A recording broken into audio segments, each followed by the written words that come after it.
It's a minute after 9 o'clock and it's time for living. But before I hand you to the doc, I got to do this because I didn't do it before. He is a year older. Yesterday was his birthday. Happy birthday, Doc. I hope it is a long and loving Valentine's weekend. That's all I'll say. It's all yours. Good morning. Saturday morning, 9 to 9:30. You meet me every Saturday, 9 to 9:30 here, 92.9 FM. VOB 902 in the morning. What are you doing this morning? It's the love month, and we had Valentine. I want you to stay away a little bit from a lot of material things. A little kiss, I love you, baby, and hey, honey, I miss you, and a little chocolate or a little flower. Doesn't have to be a 12 or a dozen roses. Just go and pick a nice flower and kiss it and give it to her and kiss it. Yeah, those type of things. Valentine and the weekend is Valentine also. And I had two in one. I had the Valentine and then it merged right into the birthday. So, you know, I was lying low yesterday, but something happened, something real bad. Well, good or bad, I don't know. I'm parked in this hotel all the way down up in St. Peter, and then I came this morning, and I've never seen so much bird droppings on the car. Listen, it's all over, and this was like if it was a monkey or it was some type of big dog or animal. That doesn't seem, it was so big. Many, like 20 of them. Listen, it was so bad that it was in the car. I may have come down last night and opened the door and, oops, they didn't get me. But I don't know, and I look at the other cars to see if the other guys had the same problems. Nobody had a problem. So it's that good, or is that bad? It's like a Hotel California. Some dance to remember, and some dance to forget. I miss you guys. I love you. You guys, we have Jane in the studio today, and we're gonna, as a matter of fact, Jane loves Elvis, and we're going to Elvis right through. And then we'll talk to her, and then 434-1771, 434-1790, and 434-1791, or 71, actually. You call us and then speak to Jane and speak to us, and we can, we can give you all the heads up and stuff like that. And let me know how you feel if you're recovering alcoholic and so forth. Call us. Today's the, as I said, Saturday, and between 10 and 3, we're going to give all you people who've got the good hearts and all the loving hearts, how about the heart check? We're going to give them free heart check. Today's the last. We had one last week. Oh, people were all over the place. And at the Sparman Clinic on 6th Avenue, come down 10 to 3, and you'll meet the doc himself. And we'll check that simple EKG to see if you got an abnormality in the heart, or if you got some insidious signs suggesting heart problems. You're 50 and over. Not for the younger ones, the 50 and over. We give them that gift to our older, or not too young, but not old, 50 plus. So, I want to talk to Jane. Good morning. Good morning. Good. She looks so bright and sweet today. But before we go on, let's hound dog and Elvis Presley. Yeah, Elvis, hound dog. You ever eat a rabbit? Not me. No, but sometimes you eat things you don't know. I heard about the horse meat up in Europe and all of that stuff. A guy took me on a birthday, actually, years ago, down to Coney Island, and says he's going to treat me. And then we drove to this place, and I got this wonderful stuff. I'm eating it, man. Tastes so good. Oh, it was great. Soft, nice meat, small little bones, but I didn't care. When I'm finished, he said, man, you just ate frogs. That was frog leg for you. I want to just big up, a Sparmanite, actually, Jermaine Worrell. She's a diehard listener. I want to thank you for listening. And how about the Feb 15ers, people?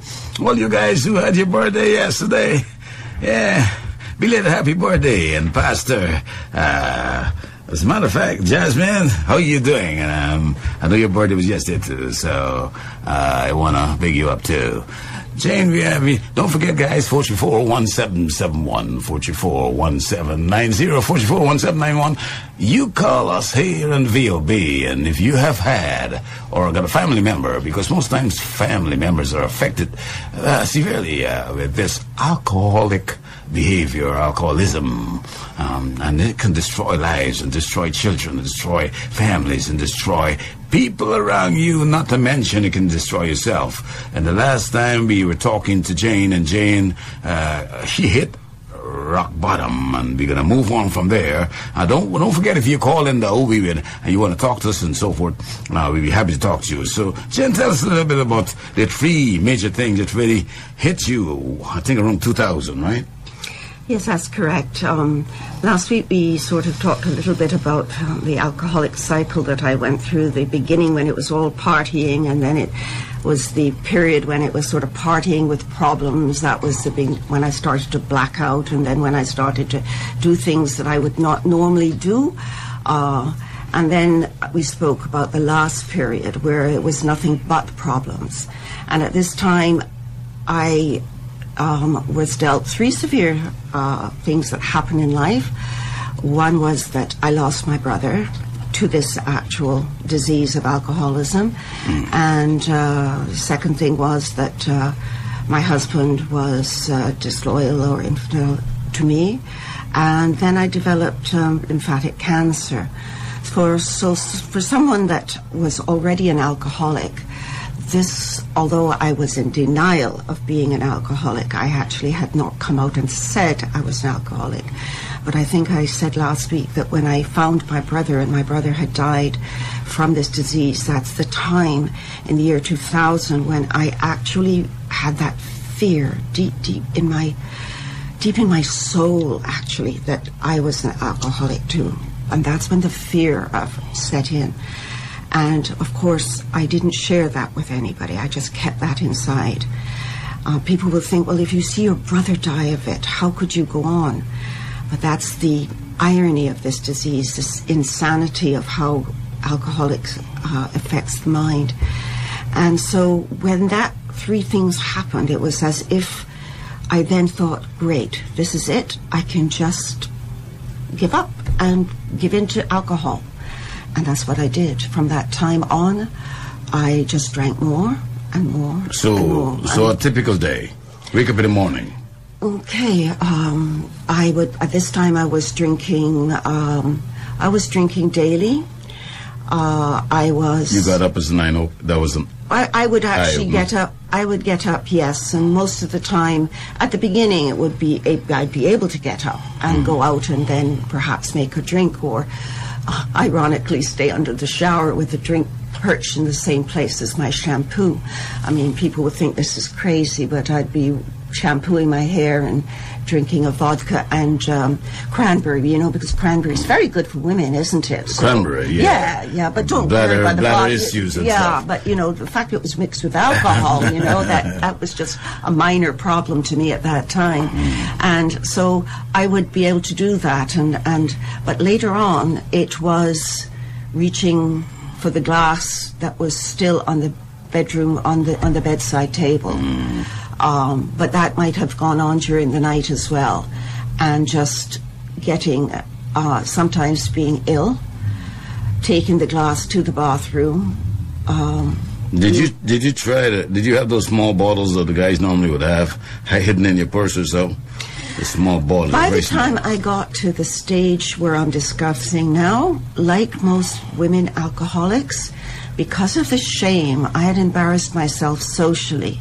And so when it got to the point that I could no longer socialize without drinking, I did what most women do, drink alone. Drink secretly, drink alone, hide the things around the house from the family, and mainly just live in the shame of being an alcoholic. So you would have accepted by now that you were? Yes, I accepted that I was an alcoholic to myself. When I was recovering in the psychiatric ward of the hospital here in Barbados, I witnessed two people die. I had gone in there because of an attempted suicide, and I was kept there close to the nurses. And a lady in my bed died right next to me, and the family came in, and then they saw me by the window, and this lovely lady came over and saw me crying, and she said, "But sweetheart, what are you in here for?" And I said, I'm in here because I tried to take my life. And she said, well, sweetheart, why would you do that? She just lost her sister. And I just, for the first time, blurted out, well, it's because I'm an alcoholic. Okay, and that was the first time that I said those words out loud for anybody to hear. And now I'm saying it out loud so that other people, other women would hear it and perhaps get the strength to realize that it does happen. But I don't want to talk about the hopelessness anymore. I really want to talk about the hope. Good. Well, we'll pause right there. Destruction to family, we'll pause right there. Extremely emotional, but listen, you're there, you're touched to the radio in your homes, on the road, and the street. Doesn't matter where you are. Get on that phone. Everybody's got a cell phone, and call us. And call us in your line. You call us and let us know what you're feeling. Jane, I'm touched right now, too. And a lot of times you become addicted to alcohol, and they're coexisting things. And remember, addictions, actually. And Jane spoke about some of the things that can affect your body, not only people around you. There's pancreatitis, there's liver disease or liver failure, epilepsy, polyneuropathy, dementia, heart disease, nutritional deficiencies, peptic ulcer, sexual dysfunction. Those are some of the things, cardiovascular, malabsorption, all kind of things, peripheral nerve disease, a lot of things. It can affect your body, so you're damaging your body. Very emotional. Jane has been very, very happy to come in. And as a matter of fact, the driving force for her being here is to help that person out there who's sitting down and you're relating to this. There is help on the way, and we'll tell you about that. But Elvis, again, cheer you up a little bit. Don't be cruel. Yeah, Elvis. Don't be cruel. You're the only one I'm thinking about, baby. Lyrics, man. I tell you, songs without lyrics, no song. But, yeah. So we're talking about we got a caller, don't we? Mm-hmm. Good morning. You and dear. Good morning, Mr. Sparman. Please, good morning. I am an 82-year-old diabetic. Okay. Can you recommend anything for me that I can get for the hiccups? For hiccups? Oh, yeah, sometimes the diabetic people, they have their phrenic nerves affected, and it causes innervation of the diaphragm. The diaphragm starts to contract a lot. There are a lot of medicines. As a matter of fact, they're one of them, and phenothiazine is one of them that really is good as an antipsychotic drug, but also it helps with hiccups and so forth. So you can get that prescribed by your GP. And sometimes when you get it too, you drink some cold water. Take a deep breath in, and it cuts it short. But that medicine's good. Phenothiazine. Okay, thank you. You in the air. Good morning. Good morning, Doc. Good morning. You said if you're on your cell phone, you didn't say if you're in the bed that you can call him in my bed. Man, good. I love it better. So now you relax. Talk to us. So I can lay down and listen to you on Saturday morning. Your show is an excellent show. Thank you. But I want to say I am really a regular caller to the talk show. Mm-hmm. I am older than everybody in the House Assembly and look better than most of them. This is because I don't drink no alcohol. All of my friends, my school friends, ask me, "What are you doing?" I said, "Well, you gotta ask my wife, but she don't encourage nothing with alcohol." So, to the lady who is talking there, right? There's hope to you, sweetheart. My father wasn't really alcoholic because I never see drunk, but my father would drink a pint and a half every day and smoke maybe 20, 40 cigarettes. And because of what I see alcohol did to my father, take him out with a liver problem, I just want to encourage you, sweetheart, to continue. The problem we got in Barbados is that even the sickness of black people, we don't like to tell one another what is happening. And because of this, we can just share with somebody who is in a similar situation. And I find that even when you go to get your PSD done and you come back and tell us, "Oh, look, my PSD was high. Why don't you get yours checked?" Because I was in a position where I could do something about it. So, sweetheart, what you are doing this morning, I want to commend you, and I hope that more people, and I'm speaking, I discovered that white people in Barbados, that I know, I got one or two acquaintances, I can't say friends, who had sicknesses and they share openly. Especially cancer seems to be knocking down most people in Barbados. I believe that we should try to share with one another our sicknesses, like I said earlier. So again, Dr. Sparman, I want to thank you very much. And I don't know what else I could say other things, you know. You said enough. You said enough. You did very well, sir. Thank you, Jane. You want to say hi to this wonderful gentleman? Yes, I thank you very much for your encouragement. And just to continue on my path where I was speaking before, that was in the year 2000. And since then, I have lived in a state of hope. And I'm going to share that with everybody as well, because today is about the hope in which I live and the life that I live today, which is a far cry from the lady that was in the hospital. Now, I cry because that moment was so pivotal to me, the moment that I accepted that I was an alcoholic. It was a moment I got that out, and as you said, shared it. And that's what I do today. I share these problems but it still hurts, and it's important that I remember, because if I forget the woman I was, I cannot be the woman I am today.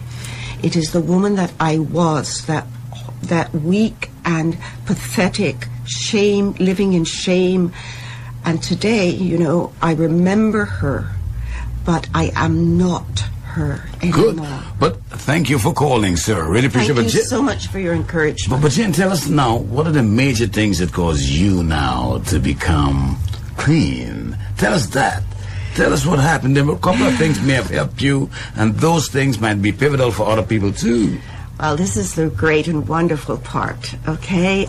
This is the part where last week you left me, right? I had gone to very posh institutions to try to get better, but I was just not ready. And when my rock bottom came, it came here in the form of being in the psychiatric hospital right here in Barbados. I showed the story that if you told me that I was going to end up there, I would have told you were crazy. But you know who was the one that was crazy? It was Jane that was crazy. Alcohol had just removed any trace of sanity. So when I was in the psychiatric hospital, believe it or not, after a little bit of time, they held Alcoholic Anonymous meetings in this psychiatric hospital. And I attended these meetings. At the beginning, I had also been to Alcoholics Anonymous before, but Jane was too good for that. I used to say to my family, I can't go there. They're going to recognize my car. And it was if like, you know, hey, you know, you'd think that people don't know that you drink anyway, and you've embarrassed yourself out there. But anyway, let's get back to the good stuff. And what I really, you know, what twigged is that these people were sharing stories of being in the same place where I was. Not necessarily, I mean, the same physical place, but the same place of despair and hopelessness. And these people came back, and then the word spread that there was this pathetic lady, and some other people came to visit, not just my family, I'm talking about perfect strangers. And then on Christmas Day, I was in there. Can you believe that? Christmas Day. Now, my family came, but the family of AA came to see me as well. Yes, these people give up their time to help other people.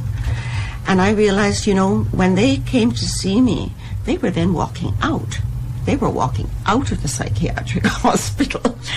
And you know, now I can go into the psychiatric hospital and, hey, I can walk out and drive out.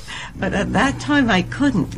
And this was a pivotal point, because all of a sudden I realized, you know, these people that at first I said, I have nothing in common with these people. I have nothing in common with them. But of course I did. I had the pain and the suffering of alcoholism in common. And these were the people that helped me. No longer did I hold my hand in a fist and say, yes, I can do it. Yes, I can do it on my own. For the first time, I opened my hand and I allowed people to hold my hand and help me. So you found the second family. I sure did, and I love them, and they love me. And you've been clean now 6-7 years. Yes! Back to life, rebuild your bridges, and do all those nice things, all because of AA, and also that determination within you. Yes, and I will just want to be emphatic too that I tried to stop drinking so many times, and this will touch people out there. Stopping is one thing. Staying stopped is another. And I tried everything to stop. Now, to a normal person out there, they're going to say, oh, for heaven's sakes, I can stop.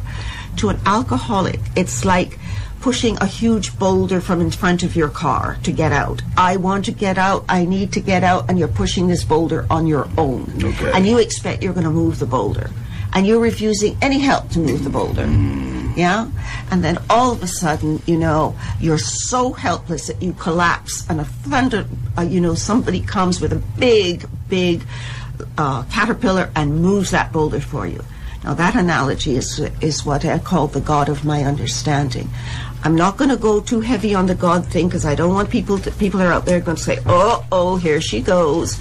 But I'm telling you right now that I am not talking about religion. I am talking about a spiritual force that is greater than yourself. So just like I looked at these people that were well, they were alcoholics that had worse stories than me. I think that I had the worst story in the world. But there are people that have been to jail. There are women that have sold their bodies. There are women that have done worse things, in my opinion, but not necessarily in God's opinion. And they have received help. So when I accepted that and let a higher force, now GOD can stand for a group of drunks. In other words, I look at the room of Alcoholics Anonymous, I see a group of people in there with laughing, carrying on, helping themselves, and you'll think, now if you believe in that, just believe in that. Now, I happen right now to believe in the God of my understanding, but you do not, it is not a religious program. And your point is well taken, because we can't do, that's that force, and that force helps us and gives us the energy to move forward. We believe in God, and God in everything. We rely on Him to help us. And your story is touching, and really a lot of people out there, I'm sure they can associate with this. Alcoholism, a lot of times it's not even alcohol, it's cocaine and it's heroin and all these things, but there's help. Alcohol Anonymous, actually. Freud mistake, AA they call it. And you can call them, there's a number for them, actually. Yes, there is. You can call us. There's the hotline where wonderful people are on there to help you. This is 426-1600. And we are fortunate that we have someone there to help you and give you a list of meetings. We have 2 meetings a day in Barbados. We have grown. Alcoholics Anonymous is 50 years old in Barbados. Imagine that. And I give thanks every day for the people that years and years ago had the courage to come forward and start this program of Alcoholics Anonymous. And because of that and my higher power, who I choose to call God, this is how I live my life. And it's a wonderful, wonderful life. Story, a happy ending, and God bless you. And I want to thank you guys for listening. Don't forget AA, Alcohol Anonymous, 426-1600. You find that you're very ill-treating your family, whether it's physical violence, or you find that you can't keep your job down. You wake up in the morning, you have to be having these drinks, and if you don't have a drink, you have shaking of your hands and the tremor, and you notice that it's a compulsion. You spend your last dime on alcohol and those type of things. You start to have those symptoms, some that I mentioned before. Don't forget the health things that it can do to your body. Please call the AA 426-1600 and get some help, because your family needs you. You need you. Everybody needs you. We love you. We care for you, Tina. Thank you for coming on and sharing your wonderful time and with us. And you could be doing so many things this morning. You're here to just share with the wonderful people of the Rock, where life begins and life ends. As a matter of fact, maybe you want to be a teddy bear, and I will be back next week.